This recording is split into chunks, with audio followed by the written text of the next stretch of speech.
Bonjour et bienvenue dans la quotidienne de School TV, l'émission qui vous raconte l'éducation au quotidien. Au sommaire, aujourd'hui, Les Petits Mâles est en salle depuis mercredi dernier. C'est un documentaire subtil et édifiant sur la fabrique du masculin et des rapports de genre. Il a été réalisé par Laurent Métry. Il est l'invité du Grand Oral. L'Anti-Sèche de Cécile Fournier. L'Anti-Sèche, vous le savez, c'est la façon dont l'actualité résonne dans les programmes ou à l'école. Actu la Saint-Nicolas, une fête célébrée principalement dans les écoles du Nord et de l'Est de la France.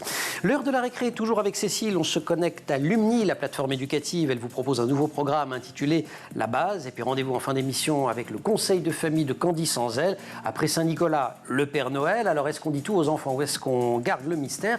Réponse de Candice. La quotidienne de School TV, c'est maintenant. C'est parti. Grand Oral. Ils sont une trentaine, ils sont âgés de 7 à 18 ans. Ce sont Les Petits Mâles qui donnent son titre au documentaire de Laurent Métry qui vient de sortir en salle. En écho à leurs témoignages, ceux de 6 femmes âgées, elles, de 72 à 89 ans. Les thèmes, l'amour, le féminisme, les violences, l'apparence, le genre, l'homosexualité. Le résultat, c'est une plongée forte et inédite au cœur de l'évolution des mentalités. Je précise que Laurent Métry est accompagné dans ce travail par la philosophe Camille Froidevaux. Métry, Laurent, bonjour. On commence par une petite bande-annonce. Bien sûr. Allez, on fait connaissance avec le film Les Petits Mâles. Qu'est-ce que c'est être un garçon? C'est comme si on me demandait qu'est-ce que c'est d'être une fille. Franchement, je sais pas trop. On peut être un garçon, mais aimer certaines choses de fille. Je trouve pas qu'on ait besoin de jouer un rôle, en fait, en tant que garçon ou en tant que fille. Ce qui est le plus important pour moi, je pense, dans mon apparence, c'est mes habits. Je mets toujours des habits confortables dans lesquels je suis confortable. On n'ose pas avouer nos sentiments parce qu'on peut prendre un râteau, comme on dit. Enfin, la personne peut nous recaler. C'est important de rentrer dans l'une des deux cases, mais si un petit bout qui dépasse, qui va dans les filles, ou entre les deux, ça va pas me déranger plus que ça. Tant qu'on respecte le corps de la femme, c'est un peu un art en soi, cette façon d'utiliser le corps féminin, cette façon de voir comment il marche, ça le met en valeur aussi. Pour moi, les films pornographiques, ça met absolument pas en valeur les femmes parce que ça devient des objets de consommation. S'il n'y avait pas le féminisme, il n'y aurait pas toute cette déconstruction de ce qu'on appelle la masculinité toxique. Du coup, dans la tête des personnes qui ne connaissent pas la transidentité, un homme ne peut pas devenir une femme.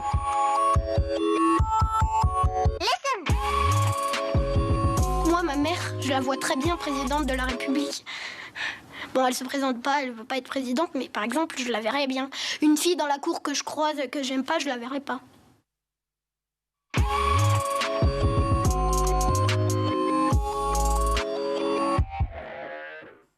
Super documentaire signé Laurent Métry. Laurent, vous avez choisi, alors on ne le voit pas tout à fait dans la bande-annonce, mais dans le film d'enjamber une génération. C'est-à-dire qu'on a essentiellement ces enfants et ces adolescents qui parlent, tous des garçons ou assignés garçons à la naissance, parce que certains assument soit une transition, soit un rapport différent au genre. Et puis, j'allais dire des grands-mères, en tout cas des dames de 72 à 89 ans. Pourquoi vous avez fait ce choix ? J'ai fait ce choix parce que je voulais des femmes dans ce film, évidemment, parce qu'elles sont les premières concernées par ces soucis, enfin par toutes ces avancées, qu'elles soient importantes ou pas. Et donc je me suis dit, devant moi au montage, j'avais des hommes de demain, et j'avais envie d'avoir des femmes d'hier. Ou d'avant-hier même. Ou d'avant-hier, mais entre guillemets, évidemment, des femmes qui avaient surtout 20 ans dans les années 50, 60. Donc voilà, on va dire, effectivement, on saute une génération. Et j'aimais bien l'idée de faire discuter par le truchement du montage, on va dire, voilà, des grand-mères avec des petits-fils. On n'a pas l'habitude de parler d'avortement ou de drague ou de pornographie. Avec sa grand-mère. C'est assez rare, et j'aimais bien l'idée qu'on puisse le faire dans un film. Présente en filigrane également dans des petits films d'archives. Là, pour le coup, il y a la génération intermédiaire. Ces films, on les a vus là pour le coup dans la bande-annonce. C'est ce qui permet de le découper en différents chapitres. Ça, c'est des souvenirs de jeunesse à vous. C'est de la caméra Super 8 que vous avez retrouvée. C'est ça, en fait, c'est des films de famille faits par mon grand-père qu'on voit avec la casquette à la fin là. Et en fait, ces images, elles sont là parce que j'ai déjà pensé à mon oncle à qui je dédie ce film, qui était homosexuel, qui a donc mis fin à ses jours dans les années 80-90 parce que c'était trop dur pour lui ce chemin, voilà, de torture et de souffrance, on va dire, à cette époque. Et donc, je me suis dit, tiens, s'il avait 15 ans aujourd'hui, ça serait peut-être un peu différent pour lui.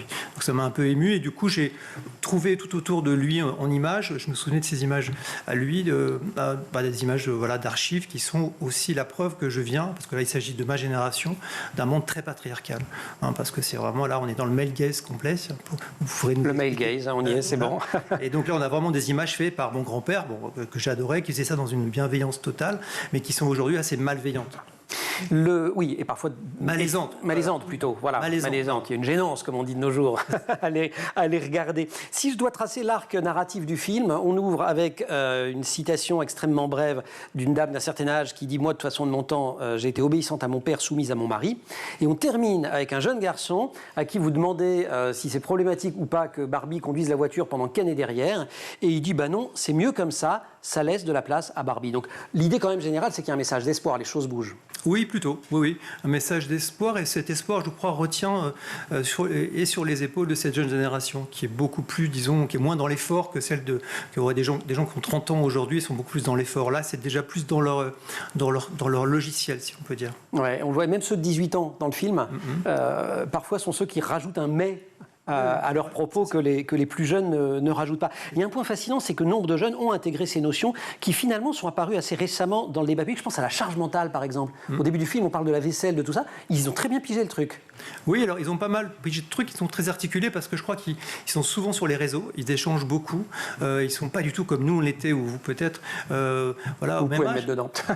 Parce qu'évidemment, on n'avait pas ce téléphone dans la poche, on n'avait pas ces groupes de discussion, on n'avait pas toutes ces chaînes et qui quand même, alors, qui font aussi du mal au sens où voilà, ça fait circuler des choses un peu nocives, mais aussi ça les fait réfléchir. Ouais, je pensais à ce petit garçon qui dit oui, moi je mets le couvert, je fais la vaisselle, mais on doit me le demander. Et c'est dans ce on doit me le demander que réside la charge mentale. Il a tout à fait compris.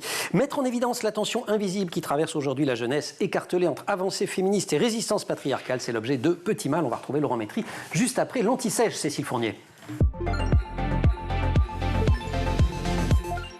Cécile, bonjour. Bonjour. On est le 6 décembre, c'est la Saint-Nicolas, fête célébrée dans les écoles, principalement tout de même dans le nord et l'est de la France. Oui, surtout en Lorraine, dont Saint-Nicolas est le saint patron depuis 1477. Et alors là-bas, c'est Noël avant l'heure. Oui, alors, vous ne croyez pas si bien dire, parce que certaines familles lorraines s'offrent des cadeaux le 6 décembre, en plus du 25 décembre. Ah, ça va. Voilà, j'aime bien. Et Saint-Nicolas, c'est un peu un genre de Père Noël, bien qu'il y ait quand même pas mal de différences, faut bien le dire. Voilà, pour commencer, le Père Noël, il n'a pas pour compagnon de route un père fouettard. Non. Alors que Saint-Nicolas, oui. Il se déplace sur un âne et non pas dans un traîneau volant. Il amène des cadeaux aux enfants sages et il est accompagné du père fouettard qui lui a pour mission de fouetter les enfants qui n'auraient pas été sages dans l'année. Ça rigole pas? Non, ça rigole pas du tout. Il faut dire que c'est une légende qui remonte au XIe siècle, époque où on rigolait pas beaucoup non plus. Non. Alors je vais vous la raconter, l'histoire, qui change, qui varie selon les versions, donc ne m'en voulez pas. 3 enfants revenant des champs sont attirés par la lumière d'une chaumière. Ils frappent à la porte et l'homme qui leur ouvre leur offre l'hospitalité pour la nuit. Mais les enfants ignorent qu'il s'agit du père Lenoir, un boucher. Celui-ci tue ses 3 autres dès qu'ils entrent, les découpe en morceaux pour en faire du petit salé. Et pourquoi pas une petite recette de famille. Ouais, c'est du recyclage. C'est la technique du rire en plat. Bref. Donc Saint-Nicolas passe par là, demande le gîte à ce boucher et demande à manger du petit salé. Et là, le boucher confesse son péché. Saint-Nicolas ressuscite les enfants et pour le punir, le méchant boucher, il l'attache à son âne. Et c'est ainsi que naît le père fouettard. Saint-Nicolas, qui est le protecteur des enfants, on l'aura compris, mais aussi des marins. Oui, on raconte en effet que Saint-Nicolas a sauvé 3 marins. Il y en a un peu moins à Nancy quand même. Pardon? Je dis il y en a un peu moins en Lorraine, des marins. Oui, mais... c'est sûr. Il a sauvé 3 marins qui étaient sur le point de faire naufrage dans une tempête. Et il est décidément sur tous les fronts. Parce qu'en fait, Saint-Nicolas se réfère à Nicolas de Myre, évêque en Turquie au cours du IIIe siècle, et qui était réputé pour sa charité. Formidable. Et c'est donc toute l'Alsace et la Lorraine qui sont en fait... Oui, il y a des animations, des visites de Saint-Nicolas un peu partout, vous pouvez l'imaginer. Il faut savoir par exemple qu'à Nancy, les festivités de Saint-Nicolas ont débuté le 24 novembre et s'achèveront le 7 janvier. Et que le week-end prochain, c'est le point d'orgue avec des défis, des spectacles, des animations, des déambulations. Donc si vous êtes dans la région, allez-y. Et faites un petit détour par Saint-Nicolas-de-Port, c'est juste à 10 km, et là, on va trouver... Et pourquoi? Je vous le demande. Pourquoi? Parce qu'on peut y visiter sa magnifique basilique d'une part, et qui abrite une relique de Saint-Nicolas, une phalange. Voilà. Ok. Et comme la tradition... Alors vas-y. Comme la tradition veut qu'on... Parce que j'ai bossé. Non mais regardez ce qu'elle nous a fait. Comme la tradition veut qu'on s'offre le 6 décembre des chocolats, des bonbons, j'ai essayé de faire des maneleux alsaciens. C'est ça qu'on s'offre en Alsace. Pour la Saint-Nicolas, c'est une espèce de brioche très facile à faire. Je ne sais pas si elle est très bonne, mais elle est très facile à faire. Je suis sûr qu'elle est sûre. Ça vous gêne pas si on la goûte plutôt? Vous pouvez maintenant, parce que nous on va parler là. Oui, parlez, puis vous allez manger après. Oui, voilà. Nous on parle d'abord. Et vous mangez pas tout? Non. Ok, super. Grand oral. Comment le féminisme fait-il son chemin dans notre société? C'est une des questions qui traverse le nouveau documentaire de Laurent Métry qui vient de sortir en salle. Il s'intitule Les petits mâles. Un sujet auquel on est très attentif ici sur School TV, c'est l'éducation. Et là aussi, dans les témoignages de tous ces jeunes que vous avez interrogés, il y a une ambivalence. À la fois, ils décodent très bien les différences d'attitude et d'attente des adultes entre les garçons et les filles, mais pour pas mal d'entre eux, ça a l'air aussi de relever de l'évidence quand même. De l'évidence, pas sûr. Moi, ce que je retiendrai de ces hésitations, c'est qu'en fait, parfois, il y a quand même aussi une forme d'omerta de leur part. C'est-à-dire, quand on parle de violence, de moquerie, etc., on les voit un peu, de temps en temps, un peu esquiver ou de dire, oui, c'est une rumeur. Vous voyez, il y a des petits malaises. Alors, je pense que vous avez tout fait. Je pensais moins à ces passages-là qu'au passage vraiment sur l'école, sur le thème, les filles sont plus calmes, elles travaillent plus, les garçons sont plus bagarreurs, etc. D'accord. Alors, sur ce thème-là, effectivement, j'ai l'impression que ça vient plus des professeurs que d'eux-mêmes. Sans aucun doute. C'est ce qu'on entend aussi. Les professeurs disent que, moi je suis pas d'accord. Il y a des garçons qui sont très sérieux, des filles aussi également. Il n'y a pas de différence. Ils n'arrêtent pas de répéter ça. Je crois que peut-être que l'encadrement devrait aussi un peu réfléchir parfois avant de dire les filles elles sont plus sérieuses, etc. C'est pas ce qu'ils nous disent en tout cas. Non, et puis ça c'est documenté par la recherche que les enseignants et les parents aussi d'ailleurs. Enfin bref, ont des attitudes différentes entre les filles et les garçons. Sur la féminité, vous les interrogez notamment sur les règles. Et là, relative maturité de la plupart d'entre eux, y compris les petits. Oui, c'est pareil. Déjà, ils rougissent pas tout de suite. Non, ils rougissent pas tout de suite. Après, il y en a qui sont aussi un peu mal à l'aise d'en parler, etc. Ouais. Ils n'aiment pas en parler, le sang, tout ça. Mais, encore une fois, c'est des choses... Moi, si on nous posait la question, comme à vous, quand on avait 13 ans, on aurait été peut-être complètement, complètement dégoûtés ou quoi. Bon, là, ils sont un peu au courant, ils savent ce que c'est, ils en parlent. Et c'est peut-être aussi un petit progrès quand même. Progrès aussi du côté des tenues vestimentaires. Alors là, pour le coup, on est dans un sujet qui fait leur actualité, notamment au collège, les crop tops, pour ou contre les crop tops. Ils ont tous un avis là-dessus, assez libéral. Plutôt aussi, même s'ils disent qu'il faut faire un peu attention quand on porte ça, voilà. Donc ils sont un peu mesurés là-dessus, un peu comme on pourrait l'entendre dans la bouche d'adultes, mais ils savent ce que c'est. Voilà, ils savent ce que c'est. Ils ont compris qu'il y avait des problèmes. Ils sont pour, ils sont contre. Ils ont encore une position là-dessus. Comme sur pas mal de sujets, vous avez vu, ils sont assez articulés, quoi. Ils sont assez articulés. Mais si je reste sur la façon de s'habiller, de se donner l'apparence, la séduction, c'est une dame âgée, je crois que c'est votre aînée, elle a 89 ans, qui dit à un moment donné, on a beau dire, des femmes qui veulent se faire remarquer, si elles le font, faut pas qu'elles pleurent. Oui, ça montre un peu aussi, peut-être, entre ces deux générations, ça vient de là, ces expressions-là. On part de là. Voilà, on part de là, en fait. On part si une jeune femme se fait agresser, on va dire, on peut lui reprocher. Il y a des générations, elle l'a un peu cherché. Là, c'est pas le cas pour les petits mâles du tout. Mais pour cette femme qui est d'un autre âge, quand même, on peut le dire, même si elle est bien vivante aujourd'hui, et je lui fais un petit coucou si elle nous regarde, non, pour elle, ça va pas, quoi. Ouais, voilà, c'est pas possible. Non. Le sentiment, on l'a déjà un tout petit peu abordé, mais je veux bien qu'on y revienne, que les plus âgés semblent en un sens plus sujets à la désillusion. Ils ont un petit côté, de toute façon, ça va jamais changer vraiment totalement. Il y en a un qui parle, en parlant d'orientation, il dit oui, on voudrait qu'il y ait plus de femmes partout, mais bon, ce serait chouette, mais au fond...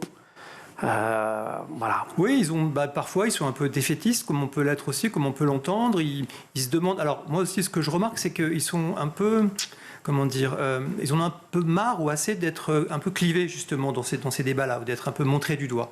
Voilà. Donc ils ont des positions parfois qui nous disent attention, essayons de les faire venir d'une façon un peu plus pacifique et comment dire, et inclusive presque, pour ces garçons-là qui demandent, ils n'ont rien demandé, ils sont pas contre, mais il faut aussi les laisser venir et pas forcément trop brusquer, et pas les accuser tout de suite avant qu'ils arrivent, parce que c'est ça qu'ils ressentent. Ils ressentent parfois une agression de la part de certaines féministes, notamment vis-à-vis des hommes. Vous parliez de votre oncle, qui était homosexuel, qui s'est suicidé. Là, sur la question de l'homosexualité, alors soit c'est un biais d'échantillon, soit ils sont tous quand même très à l'aise avec le sujet. Oui, tout à fait. Ça, c'est vraiment ce qui m'a aussi pas mal surpris, c'est que pour eux, il n'y a pas de problème. Il y en a plein qui le disent. Et ça, alors est-ce que c'est vrai partout, tout le temps? Pas forcément. C'est vrai que c'est un peu une chance. Ce film, c'est pas l'exacte vérité. C'est simplement 30 gamins que j'ai rencontrés. Que vous avez casté comment d'ailleurs?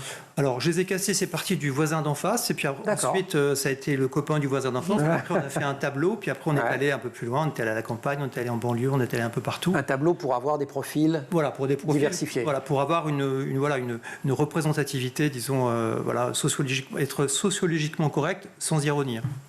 Laurent Métry est auteur, réalisateur, producteur. Ses projets s'inscrivent quasiment tous dans le champ féministe ou dans celui de la lutte contre les discriminations. Il vient de sortir Les Petits Mâles avec l'aide conseillère scientifique de Camille Froidevaux-Métry. On le retrouve juste après la récré. Cécile Fournier.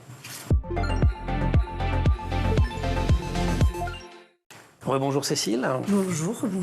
Pour cette récré, vous nous parlez d'un nouveau programme proposé par la plateforme lumni.fr et il s'appelle C'est la base. Oui, alors c'est quoi? Je vous éloigne de vos super trucs, sinon vous allez manger en faisant la chronique. Non, ça va pas. Ce sont des poèmes célèbres mis en musique par des rappeurs. Ah mais c'est sympa ça. On retrouve 7 artistes comme Ouma, Lémophile, Josh Chani, Vicky Air, Lord Esperanza et 12 poèmes signés entre autres par des noms que vous connaissez, Voltaire, Dubélé, Marbeuf et Luard. C'est génial, vous avez un extrait? Oui, tout de suite. Bon bah alors... Pour aller suivre le roi, mendiant je ne sais quoi. Bonjour, bonjour mon cœur.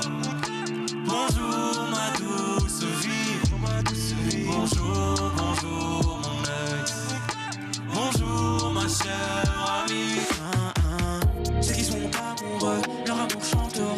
Yeah, yeah. Ceux qui aiment l'honneur chanteront de la gloire. Yeah, yeah. Ceux qui sont courtisans, leur faveur vanteront. Dubélé, il va bien percer. Il y a ses potos poètes qui vont dire « Ok, vas-y, chaud ». Ce petit coquin, il a aussi écrit des poèmes d'amour. Le but, c'est de la saucer le plus possible. Ton amour qui me brûle, si fort douloureux, que je suis dans ce feu de la merde de mes larmes. Bon, heureusement qu'il y a Athéna Sol, ça manque un peu de filles quand même. Non, il y en a quelques-unes. Athéna Sol, vous nous en aviez parlé, qu'on voit à la fin. Elle a un super compte Instagram, non? Oui, ce prof de français qui rend accessible les règles de français. Elle est aussi dans le programme, elle apporte un éclairage sur les textes, toujours avec ce ton léger, simple, dynamique qu'on a vu. Et donc la vidéo dure 5 minutes environ. Et chaque vidéo est accompagnée en dessous d'une explication de texte plus détaillée avec ce qu'il faut retenir, les grands axes, etc. C'est extrêmement bien fait. Génial. Et le rap et la poésie, c'est logique qu'ils se rencontrent. Rap, vous dites que ça veut dire quelque chose Oui, ça veut dire... Vous avez écrit un acronyme? Oui, vous saviez pas? Bah non. Eh ben, vous apprenez. Rhythm and Poetry. Ok, rap, donc, rythme et poésie. Donc en fait, c'est tout à fait logique que ça rentre dans cette catégorie-là. Sur lumni.fr. Merci pour cette trouvaille. Super programme pour les secondes, les premières, les terminales. Grand oral, Laurent Métry. Comment montrer les permanences et les ruptures des mœurs? C'est bien par exemple en confrontant la parole de grand-mère et d'enfants et d'ados. C'est ce que fait Laurent Métry dans Les Petits Mâles. Il y a des continuités, il y a des ruptures. Si je vais dans les ruptures, et alors celle-ci est radicale, c'est la pornographie. Parce que ça, c'est dans le quotidien des jeunes. Et évidemment, c'est quand même nettement plus lointain pour les grand-mères. C'est ça. C'est une rupture. Et ce que je crois qu'on comprend en écoutant Les Petits Mâles, c'est que effectivement, ils l'ont très jeune dans la poche, dans la main, parce qu'ils ont leur téléphone, etc. Mais ils ont tout de suite aussi un recul et ils sont très matures par rapport à tout ça. C'est-à-dire qu'il y en a qui disent être pollués, qui comprennent que c'est une industrie, qu'on peut être addict. Enfin voilà, il y a déjà, je trouve, aussi une grande maturité, ce qui m'a beaucoup impressionné, parce qu'évidemment, ils sont en rapport, comme je le disais, avec ces supports, enfin ces programmes. Voilà. Donc, en vous regardant d'ailleurs, pardon, mais on se dit que tout ce qui est fait par l'éducation nationale, par d'autres instances, ce qu'on fait d'ailleurs ici, nous aussi régulièrement sur School, en matière de prévention, d'information, il y a un petit quelque chose qui arrive à destination quand même. Notamment sur la pornographie, quoi. Ça sert à quelque chose d'éduquer. C'est ça, absolument. Oui. Le rapport au genre, ça aussi, c'est dans les ruptures. Pour moi, au moins 2 garçons dans le film. Il y en a peut-être plus, mais bon, assument vraiment dans leur look le fait qu'ils ou elle ne se reconnaissent pas dans l'identité qui leur a été assignée. Oui, tout à fait. Je crois qu'il y a aussi, on voit aussi des garçons qui assument être un peu. Il y en a qui disent, voilà, c'est bien d'être un peu fille. Je sais pas, il ne dit pas le mardi ni le mercredi, mais c'est un peu ça. Il y a une espèce de fluidité dans l'air et c'est assumé avec humour, parce que ça finit d'ailleurs. Je crois que c'est celui qui termine par. Il n'y a pas de honte à faire son blackout. Alors, il se trompe de mots. Mais c'est mignon. Il a à peine 12 ans et pour lui, ça fait partie de sa vie. Voilà quoi. Et puis un autre encore. Voilà, c'est vrai que j'ai aussi cette fluidité qui m'a un peu étonné. Sujet sur lequel les grand-mères sont nettement moins loquaces que les jeunes. Absolument. Je crois qu'on n'en entend pas beaucoup d'ailleurs dans ce passage du film. Non, il n'y en a pas parce qu'elle serait bien embêtée de parler. Elle serait bien embêtée pour répondre. Un aspect qui traverse en revanche les générations et sur lequel on a l'impression que ça ne bouge pas, voire que ça empire, c'est l'injonction à se conformer à des canons de beauté assez classiques, la minceur notamment. Parce que maintenant, avec les réseaux sociaux, c'est encore pire qu'avant. Là, on a l'impression que... Bah oui, ça c'est des choses, des injonctions. Pour les émotions, c'est un peu pareil. J'ai l'impression que si on devait mettre côte à côte ce que nous racontent les grands-mères et c'est ce qu'on fait dans le film d'ailleurs, en fait ça n'a pas beaucoup bougé. Hein. Les grands-mères disent qu'on ne disait pas tellement à mon époque, l'amour n'était pas tellement exprimé. Et en fait ça n'a pas beaucoup bougé. Il y a des choses qui sont un peu restées coincées là.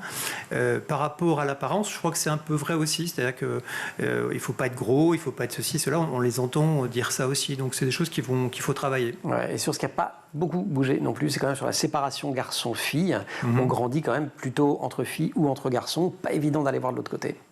Pareil, ouais, c'est ça. Même si quand même, je pense qu'ils sont un peu plus... on entend les grands-mères dire qu'ils ne connaissaient rien du tout. On ne savait pas, il fallait... Voilà. Là, je crois qu'ils ont aussi des programmes, des chaînes, des discussions entre eux pour savoir comment approcher, comprendre un peu mieux les filles ou quoi.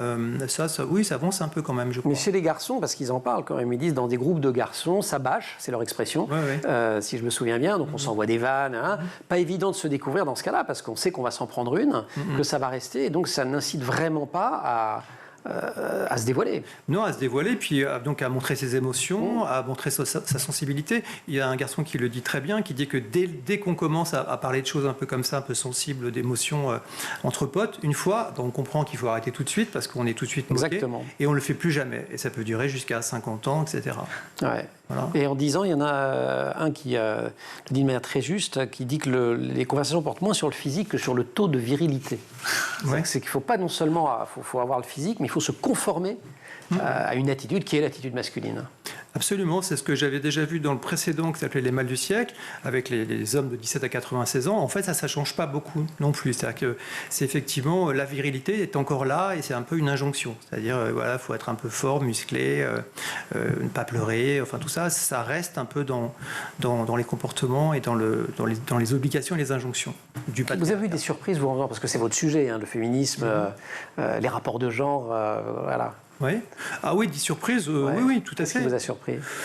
Ce qui m'a plus surpris, encore une fois, c'est l'articulation, c'est la maturité par rapport à ces sujets. Voilà, vraiment, ça, je trouve ça vraiment... je crois que tout le monde est étonné de ça. Encore hier soir, je le montrais à un public et ils me disaient ça. Les gens vraiment le sentent. Et je crois qu'on a beaucoup à apprendre en écoutant ces jeunes gens-là, ces petits mâles, sur la société, mais aussi pas mal d'adultes, je pense, vont pouvoir se situer un peu sur ces thèmes-là, un peu sur le féministomètre, comme j'aime bien l'appeler, c'est-à-dire savoir où on en est. Les féministes vont dire... En degré de déconstruction, où est-ce que je suis ? Où est-ce que je suis ? Donc, est-ce que vraiment, oulala, je suis là ou là ? Et donc, du coup, ça peut faire réfléchir tout le monde et c'est assez transgénérationnel, on peut dire. On peut aller le voir avec nos enfants ? Ah oui, il faut y aller avec. Et alors, non seulement, mais moi, j'aimerais bien que ça passe dans les écoles, ça. Enfin, je dis j'aimerais bien comme si j'avais une influence quelconque là-dessus. Mais ce serait chouette, en tout cas. Oui, c'est en cours, en fait. C'est en discussion. Oui, c'est en discussion et ça avance assez favorablement, donc ça devrait se passer. Mais oui, à voir en famille, absolument. Les plus jeunes ont quoi, 7 ans ? 7 ans. Ouais. Voilà. Donc, non, c'est absolument à voir en famille. Excellente question. Après, ça fait des discussions un peu animées quand on rentre à la maison ou même dans la voiture, je pense que ça commence. Ça peut commencer tôt, très vite, oui. Conseil de famille, c'est le nom de notre rendez-vous hebdomadaire sur la parentalité avec Candice Anzel. C'est dans quelques instants, non sans avoir remercié Cécile. Je vous autorise à en prendre un, parce que vous les avez faits. Il y en a d'autres en cours. En plus Ah, génial, parce que nous, on va les manger après. Avec plaisir. Et vous ne serez plus là. Oui. Ok, super. Conseil de famille.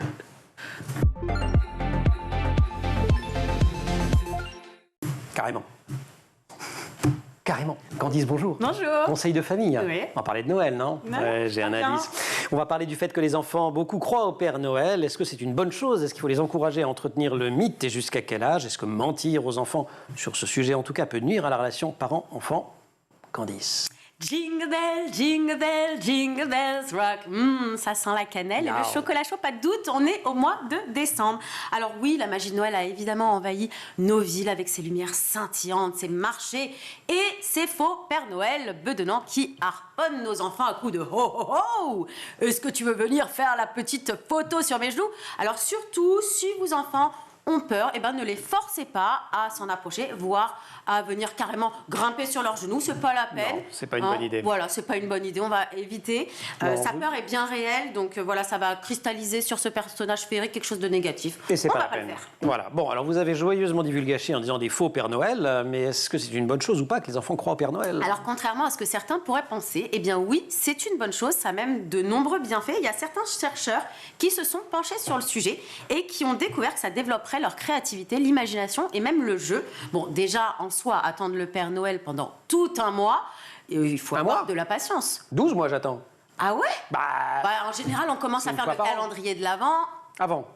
Ouais, même si ça s'écrit pas pareil. Un mois avant. Okay. Et ce qui est marrant, bon alors moi je suis un peu blagueuse, j'ai tendance à mettre toujours un petit mon chéri dans la première case, histoire de voir la réaction de mes enfants quand ils croquent dedans, ça n'a pas de prix, voilà c'est cadeau, je vous l'offre si vous voulez l'idée.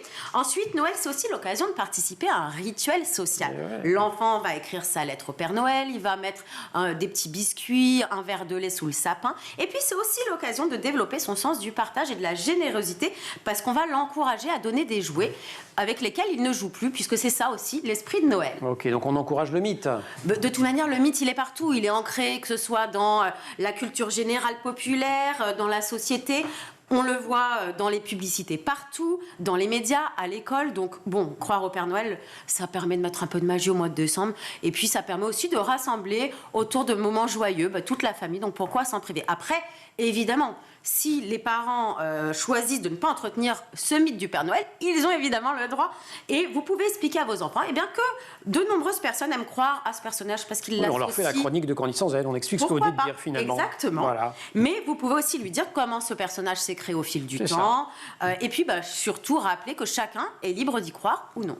Dans les études, parce qu'effectivement les chercheurs se sont beaucoup penchés sur la question, il y a un moment quand même où les enfants commencent à douter. Ouais, 7 ans en général, les enfants commencent à arrêter d'y croire. Alors, mais c'est marrant parce qu'ils passent par cette phase de transition où non, je sais que ça n'existe pas, mais j'ai quand même envie d'y croire encore. C'est vraiment la période où, le moment où on passe de la pensée magique à la pensée plus logique, plus rationnelle finalement. Et la majorité des enfants découvrent évidemment par eux-mêmes que le Père Noël n'existe pas. Ils commencent à voir un peu les incohérences, à se poser des questions. Déjà, comment ça se fait que le Père Noël puisse visiter tous les enfants la même nuit du monde entier? C'est bizarre cette histoire. Il est très bien organisé. Oui, c'est vrai. Mais et comment il fait pour passer dans la cheminée quand il n'y a pas de cheminée? Il est extrêmement, c'est pas du tout bedonnant, parce que tous ces faux Père Noël qu'on voit devant les magasins. Et ces reines qui ont soi-disant des ailes et qui volent, comment ils font? Vous avez jamais été au cinéma? Vous avez jamais vu les documentaires de Disney? Oui, ça commence quand on commence comme ça à se poser des questions sur le vieux barbu. On va pas entretenir le mensonge, ça sert à rien. Donc du coup, faut pas se moquer des enfants, c'est ça. Exactement. L'idée, c'est vraiment de ne pas jouer avec leur naïveté et de continuer à entretenir ce mythe. Donc on va répondre naturellement. Et l'idée, c'est vraiment de répondre en retournant la question. Quand votre enfant vous demande est-ce que le Père Noël existe, qu'est-ce que t'en penses toi, en gros? On va pas forcément lui dire, on le laisse découvrir, stimuler vraiment son propre raisonnement pour qu'il découvre la vérité par lui-même. Bon, ne vous inquiétez surtout pas. Ça arrive que les enfants soient un peu fâchés, contrariés d'apprendre que le Père Noël n'existe pas, mais à ce jour, aucun enfant n'a fait de procès à ses parents parce qu'il a découvert... Vous êtes en train de donner des idées à certains. Non, en revanche, pour les cagoules qu'on portait quand on était petit, moi j'aurais pu faire un procès. Oui, mais voilà, c'est ça. Voilà. Mais pour le Père Noël, en général, non. Voilà. Ils acceptent et même, ils sont souvent assez flattés de faire partie des grands, de découvrir la vérité, de faire partie du club des initiés. Et puis, ils jouent le jeu volontairement, avec bienveillance auprès des plus petits. Donc voilà. On a parlé de Saint-Nicolas dans l'émission, il faut être sage pour avoir des cadeaux, sinon il y a le Père Fouettard. Pour le Père Noël, il faut être sage. Oh là là, le fameux « si t'es pas sage, t'auras pas de cadeau, le Père Noël ne va pas t'en apporter cette année ». Alors si cette phrase a évidemment dû aider beaucoup de parents à calmer les enfants, elle est vraiment déconseillée. Déjà, ça pourrait mettre une grosse pression sur votre enfant. Il va se sentir incapable, il va croire qu'il est méchant, c'est vraiment pas du tout ce qu'on veut. Et en plus, ça va lui faire vivre du stress inutilement pendant tout le mois, voire toute l'année, parce que j'imagine qu'il y a des parents qui jouent le jeu pendant toute l'année. Le Père Noël ne viendra pas pendant toute l'année si t'es pas sage. Donc, on va faire en sorte qu'il garde cette figure paternelle, rassurante et positive du Père Noël et non de figure punitive. Bon, c'est sympathique. Bon alors, vous vous déguisez en Père Noël cette année? Jamais. C'est pas du tout mon style de faire ce genre de bêtises. Non, pas du tout. Non, j'y crois pas d'ailleurs. Non, ça ne va pas du tout en plus. Donc, voilà, ça je ne sais pas de quoi vous parlez. Candice, merci beaucoup. Laurent, merci beaucoup de nous avoir rendu visite. On va enfin pouvoir manger les gâteaux de Saint-Nicolas qu'a préparé Cécile. Merci beaucoup aussi à toute l'équipe qui est déjà en train de manger des gâteaux et de se goberger, à savoir au maquillage Laure Audemont, Marine Plantec pour la préparation de l'émission assistée en régie par Emma Frari, Thibaut Goury-Lafont pour le son, Mani Pézèche pour la réalisation. Vous restez sur School TV et... Qu'est-ce que j'ai sur la tête? Non, mais ça va pas la tête. Vous restez sur School TV, vous nous retrouvez nous en permanence sur Internet et sur les réseaux sociaux.